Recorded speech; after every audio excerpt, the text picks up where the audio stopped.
একটি পরিবারের 3 সদস্য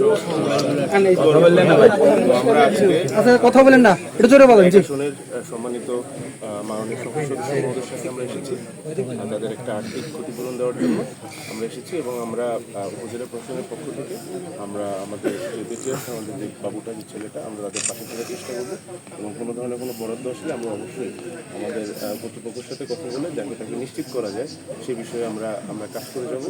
এবং আমাদের মাঝে আমাদের এমপি মহোদয় উপস্থিত আছেন, এবং ওনার মাধ্যমে আমি সরকারের উদ্বোধন কর্তৃপক্ষকে জানাইতে চাই তার যদি বিশেষ কোনো বরাদ্দ, বিশেষ কোনো আর্থিক অনুদান আনা যায় সেটা তার জন্য, তার পরিবারের জন্য এবং তার সমাজের জন্য একটা উপকার, মানে বড় ধরনের একটা উপকার হবে।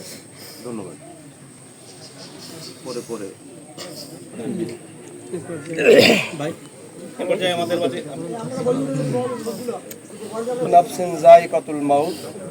সম্মানিত হাজিরিন, আজকে আমাদের এখানে উপস্থিত হয়েছে এই সদ্য যে ঈদ গেল, ঈদের সময় ঢাকা থেকে আসার পথে সড়ক দুর্ঘটনায় নিপতিত হয়ে এক পরিবারের 3 জনই মারা গেছেন, এবং একমাত্র ছেলে ও নানা বাড়িতে থাকার কারণে তাদের সঙ্গে ছিল না, যে কারণে আল্লাহ রাব্বুল আলামিন ওই পরিবারের একমাত্র উত্তরাধিকার হিসাবে তাকে বাঁচিয়ে রেখেছেন। তো যারা চলে গেছেন, আল্লাহ রাব্বুল আলামিন তাদের গুনাহ খাতা মাফ করে দিয়ে তাদেরকে জান্নাতুল ফেরদাউসের আলা মাকাম দান করুন, এবং যে সন্তানটি বেঁচে আছে সেই সন্তানটির জন্য আসলে আজকে এমন একটি পরিবারের সামনে এসে হাজির হয়েছে যেটা আমি মনে করি শুধু পিরোজপুর না, বাংলাদেশের যে কোনো একটি পরিবারের জন্য সব থেকে বেদনা বিধুর একটি বিষয়। কথা বলেন না ভাই। তো আসলে আপনারা যেভাবে এলাকার মানুষরা ব্যথিত, আমরা যারা একটু দূরে আছি আমরাও ব্যথিত। সব থেকে বেশি কষ্টের জায়গা আমাদেরকে এই ছোট বাচ্চা, ছোট শিশু সিয়াম। আল্লাহ তাআলা 3 জনকে নিয়ে গেছেন তার পরিবারে, আল্লাহ তাকে একা বাঁচিয়ে রেখেছেন। এটা তার জন্য যেমন পরীক্ষা, এটা আমরা যারা এলাকাবাসী, আমরা যারা এই এলাকার বাসিন্দা, আমাদের সকলের জন্যও কিন্তু এটা পরীক্ষা। আল্লাহ তাআলা সিয়ামকে একা পরীক্ষা নিচ্ছেন না, হ্যাঁ, রহমত। তো আল্লাহ তাআলার রহমতকে একা পরীক্ষা নিচ্ছেন না, এই রহমতের পাশাপাশি আল্লাহ তাআলা আমাদের সকলের পরীক্ষা নিচ্ছেন। আর এই এতিম মানুষটা, ওর থেকে বড় এতিম তো আর কেউ নাই, যার বাবা নাই, মা নাই, ভাই নাই, বোন নাই, কেউ নাই, এমনকি তার দাদা দাদিও নাই। চাচা একজন আছেন, জানতে পারলাম তিনি, কথা বলেন না, চাচা একজন আছেন জানতে পারলাম যে তিনিও শারীরিকভাবে একটু অসুস্থ। তাহলে প্রকৃত অর্থে রহমতের অভিভাবক বলতে কেউ নেই। আমরা এখন রহমতকে আসলে আল্লাহর অভিভাবকত্বের কাছে ছেড়ে দিয়েছি। আল্লাহ তাআলাই একমাত্র তার উত্তম অভিভাবক, এবং ইনশাআল্লাহ আল্লাহ তাআলাই তার অভিভাবকত্ব গ্রহণ করেছেন এবং তার দেখভাল আল্লাহ তাআলাই করবেন। কিন্তু তাই বলে কি আমরা দুনিয়ার মানুষ, আমাদের কোনো দায়িত্ব নাই? আমাদেরও অনেক দায়িত্ব আছে।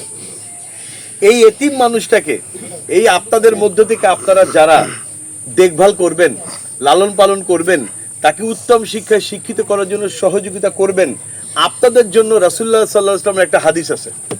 আল্লাহ রসুল বলেছেন, যে ব্যক্তি এতিমের পরিপালন করে, এতিমকে উত্তম শিক্ষায় শিক্ষিত করে, সৎ শিক্ষায় শিক্ষিত করে, তাকে উন্নত মানুষ হিসাবে তৈরি করে, তার ভরণ পোষণ দেয়, তার লালন পালন করে, কিয়ামতের দিন আমি মানে কে?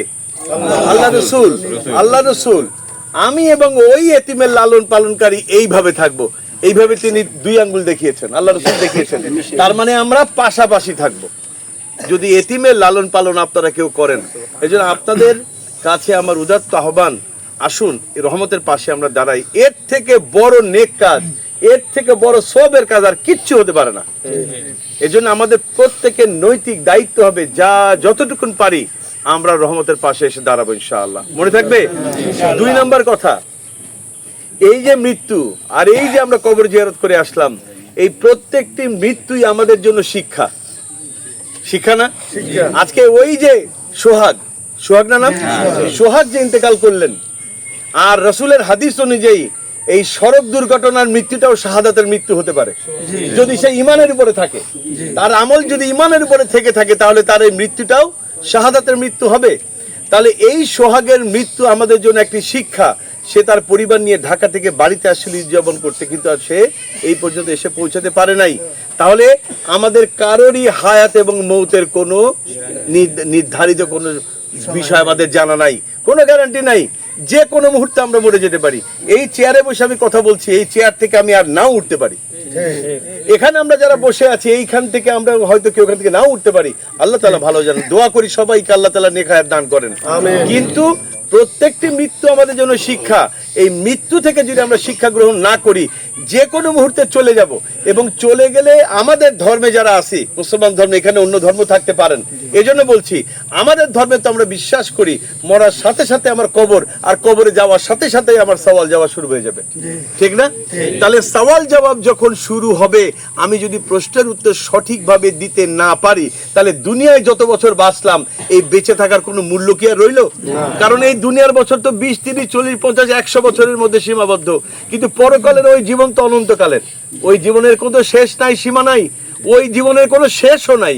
তাহলে ওই জীবনের জন্য আমাদেরকে প্রস্তুতি নিতে হবে। সেই প্রস্তুতি নেওয়ার জন্য এই মৃত্যু আমাদের জন্য শিক্ষা। আমরা আজকে থেকে শপথ গ্রহণ করব, যাতে করে এই মৃত্যু থেকে শিক্ষা গ্রহণ করে আমরা আমাদের জীবনটাকে পরিবর্তন করতে পারি, আমাদের জীবনটাকে ন্যায় নীতির উপরে প্রতিষ্ঠিত করতে পারি।